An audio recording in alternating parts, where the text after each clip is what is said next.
Fala galerinha, tudo bem com vocês? Sou o professor Celso Ramos, vamos para mais uma aula do Fica em Casa Aprendendo. Pessoal, eu quero aproveitar a oportunidade para a gente continuar estudando sobre a origem da vida, né? Esse assunto muito importante que nós tratamos na biologia. Essa ciência que estuda a vida, ela precisa pelo menos procurar quais são as teorias a respeito da origem dos seres vivos, tá? Só que a gente está ainda falando a respeito da Terra primitiva, tá? Que é o início do processo de formação do planeta Terra. Essa primeira parte da nossa aula de hoje a gente vai só revisar um pouquinho como que foram os primeiros eventos no processo de formação do nosso planeta, tá? Só lembrando que anterior a esses eventos que a gente vai falar, teve o processo de formação do universo, né? Nós tivemos uma aula específica a respeito da origem e formação do universo. Agora, falando especificamente do planeta Terra, nós mencionamos na aula teórica que foram eventos catastróficos, né? O nosso planeta ele vivia em constante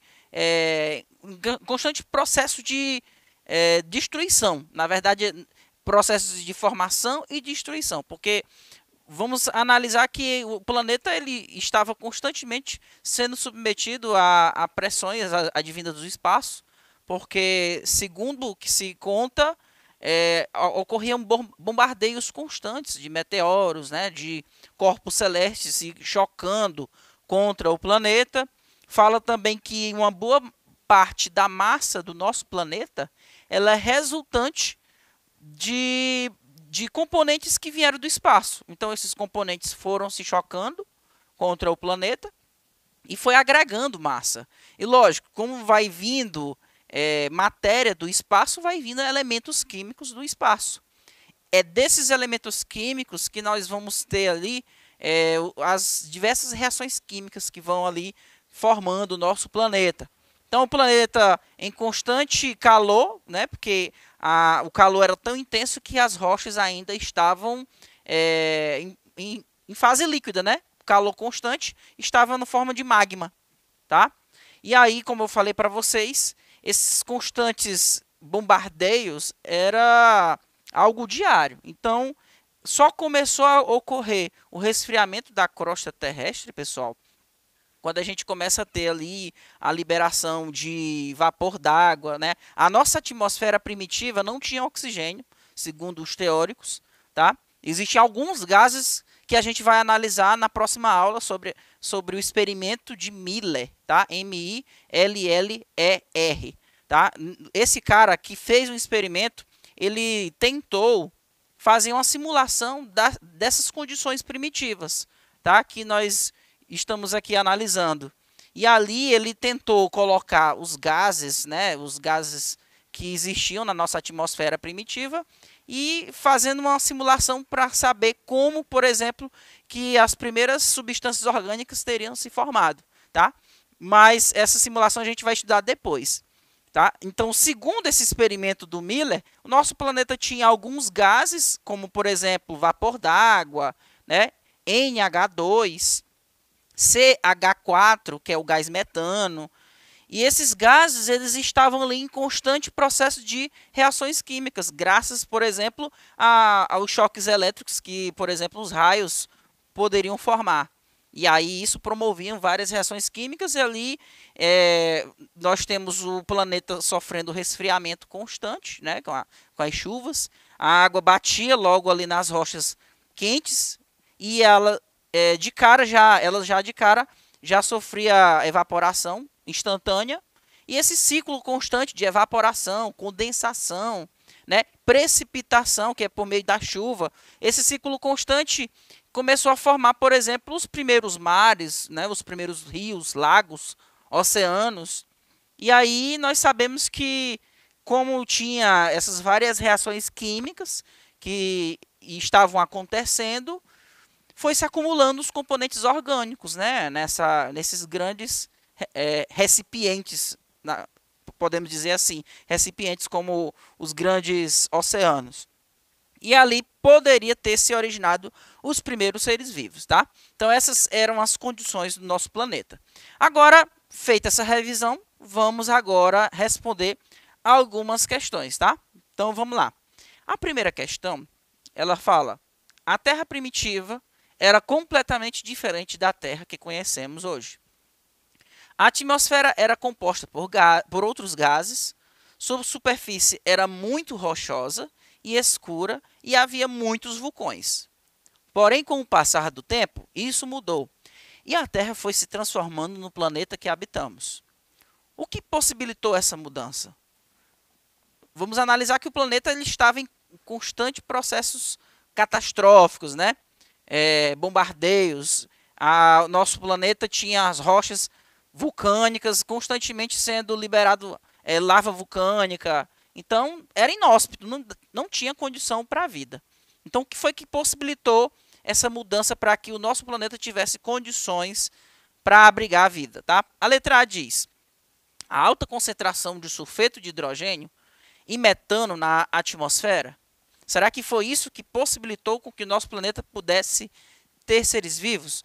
Vamos analisar que se tivesse somente sulfeto de hidrogênio e metano, isso seria muito ruim para os seres vivos. Imagina você respirar metano constantemente. O metano, para quem não sabe, é um gás liberado, por exemplo, por corpos em processo de decomposição. Então, é inviável, tá? Seria inviável. Letra B. O resfriamento da superfície terrestre e consequente precipitação do vapor da atmosfera. Essa é uma alternativa que realmente mostra que isso ajudou o planeta a proporcionar as condições para a vida. Tá? A primeira coisa tem que ter o resfriamento do planeta, porque os seres vivos eles só conseguem sobreviver até um limite de temperatura. Tá? Então, resfriamento, e esse resfriamento é devido a essa constante precipitação.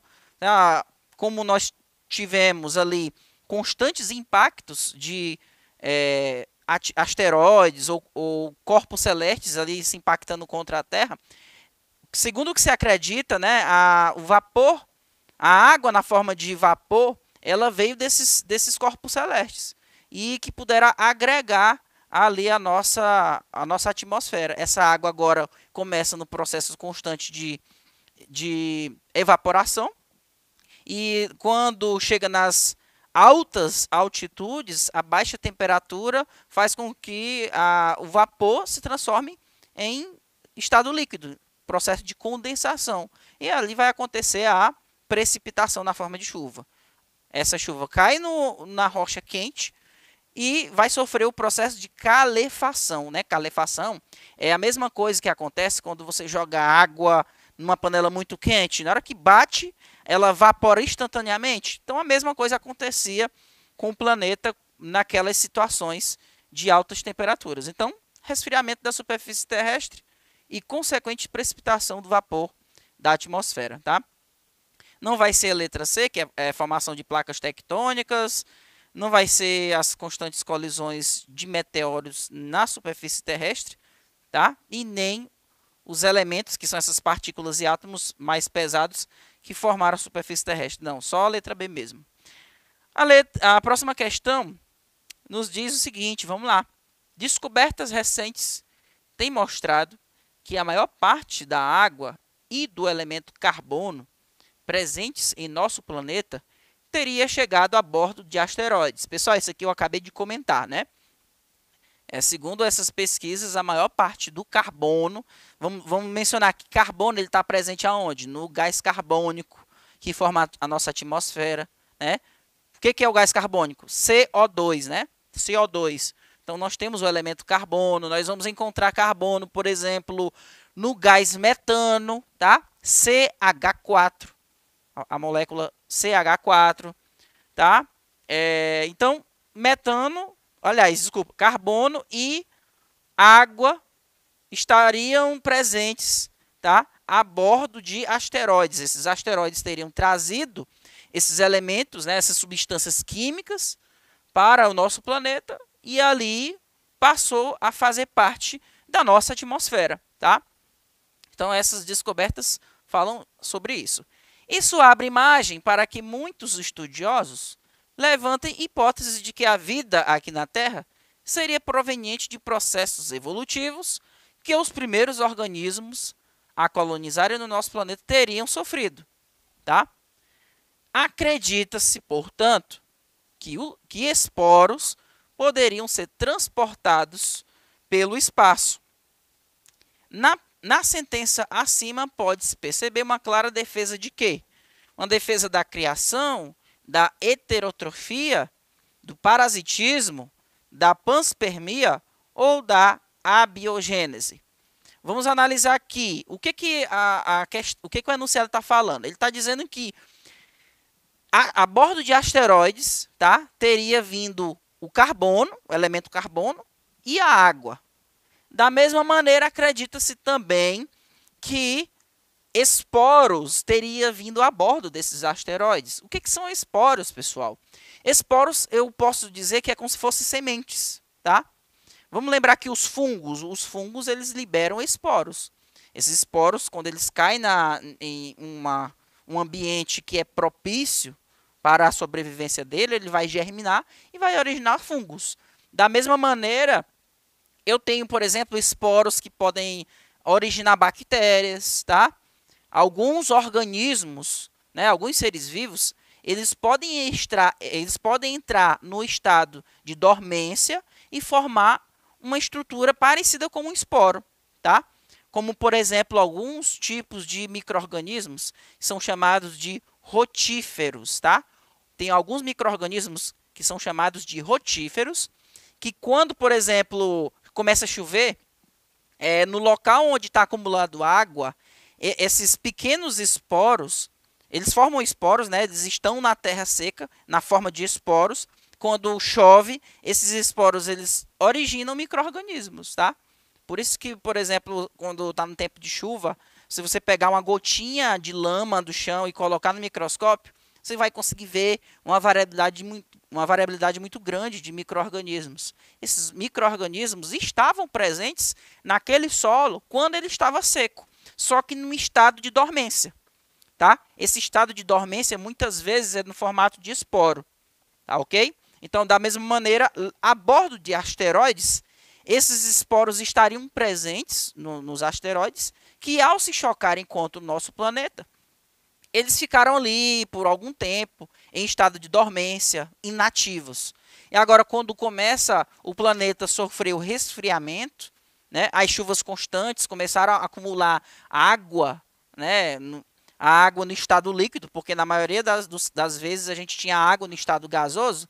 Essa água estaria ali acumulando em depressões, né, formando lagos, formando oceanos, e esses esporos, por estarem no estado que favorecia para a vida, então eles teriam germinado e teriam formado os primeiros micro-organismos que haveriam de existir no nosso planeta. E segundo aqui o que está falando no enunciado, esses organismos sofreram um longo processo evolutivo até dar origem ali aos diversos organismos que habitam o nosso planeta hoje. Essa é uma teoria, tá? Uma teoria que fala que os primeiros organismos teriam vindo do espaço a bordo de asteroides, a bordo de meteoritos que se chocaram contra o planeta e ali passaram agora a colonizar o nosso planeta. Isso aí está defendendo o quê? É a criação? Será que é heterotrofia? Acredito que você já sabe a resposta, né, pessoal? A criação, ela defende a ideia de um criador, dando origem aos seres vivos, né? No caso, nós vivemos num país cristão, acreditamos em um Deus criador, tá? Só que a criação não defende essa ideia de panspermia, tá? A heterotrofia, o que seria heterotrofia? Heterotrofia é um tipo de teoria que fala que os primeiros organismos a existirem no nosso planeta teriam sido seres heterótrofos. O que é heterótrofo? Um indivíduo que não produz o seu próprio alimento. Ele precisa consumir matéria orgânica pronta do ambiente, tá? Só que não é isso que está sendo falado no enunciado, tá? Seria parasitismo? Na verdade, a alternativa correta aqui vai ser a letra D, pessoal, panspermia, tá? Panspermia é um termo que se refere à teoria que fala que os seres vivos que existem no nosso planeta teriam originado, tá, de um processo longo evolutivo que seres do espaço teriam passado no nosso planeta, ok? Pois bem, vamos para a próxima questão, né?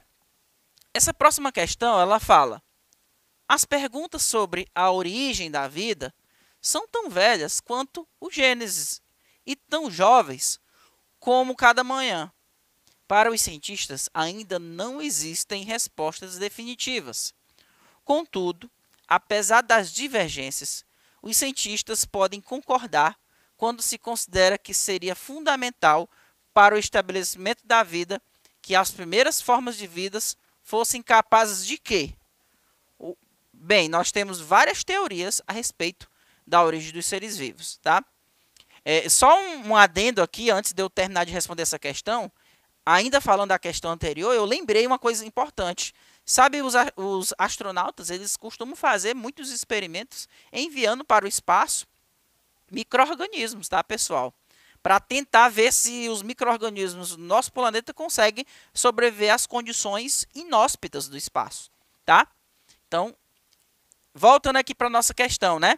Então, os cientistas, eles têm algo em comum, embora eles tenham divergências entre si, embora eles acreditem de maneiras diferentes de como que a vida teria sido originada, eles acreditam num ponto comum, algo que todos eles concordam, né? De como, qual seria esse algo em comum? Quando ele fala aqui, ó, qual seria a fundamental para o estabelecimento da vida?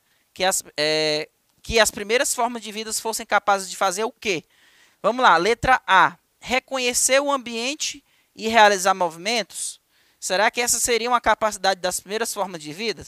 Pessoal, nós temos formas de vida atualmente que não precisa realizar movimentos, tá? Existem seres vivos que não se locomovem, ok? E mesmo assim é considerado um ser vivo. Realizar a síntese do seu próprio alimento?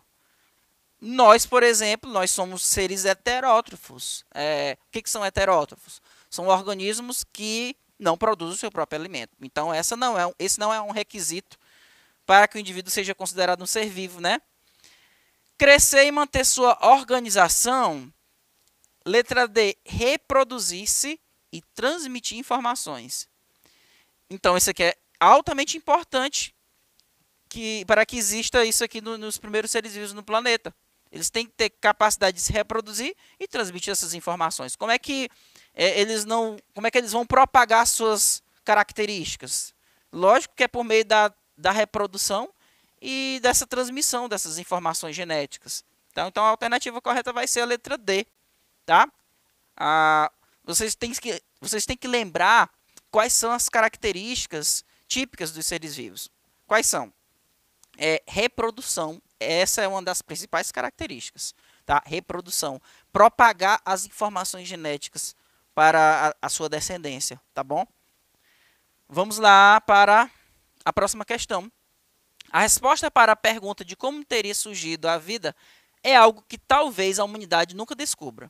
Isso se deve à falta de vestígios de seres vivos que foram quase totalmente apagados pelas transformações ocorridas na crosta terrestre. Por conta disso, muitos cientistas têm levantado questionamentos sobre os estromatólitos, como fósseis de micro-organismos extintos. O que são esses componentes e por que são tão questionáveis? O que são esses chamados estromatólitos, né, pessoal? Estromatólitos, eles são considerados fósseis vivos, ok? São rochas formadas por várias camadas de bactérias fotossintetizantes. No registro fóssil, nós podemos encontrar componentes iguais a esses, rochas apresentando camadas.